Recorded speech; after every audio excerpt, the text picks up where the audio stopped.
और बसंत और पतंग का पेचा कब लगा?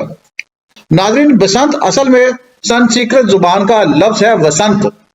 वसंत से ये बसंत बना, जो कि असल में इसके मायने है बहार के।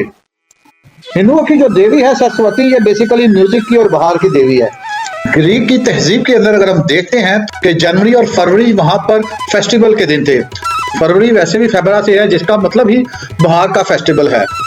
तो यूनान से ये जो कल्चर है ये हिंदुइज्म में आता है, और हिंदुओं के यहाँ भी बहार के मौसम में फेस्टिवल मनाना शुरू कर दिया फसलों की उगाई का।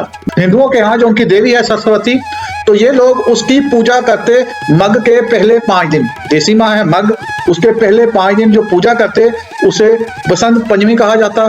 तो यूं ये जो प्रोग्राम है बसंत का, ये फरवरी के महीने में इंग्लिश और देसी माह जो मग है उसके पहले 5 दिनों में हिंदुओं की पूजा होती है। तो इसे हम इस एतबार से उनका एक मजहबी त्योहार कह सकते हैं। मगर इस त्योहार में किसी भी तौर पर पतंग नहीं थी।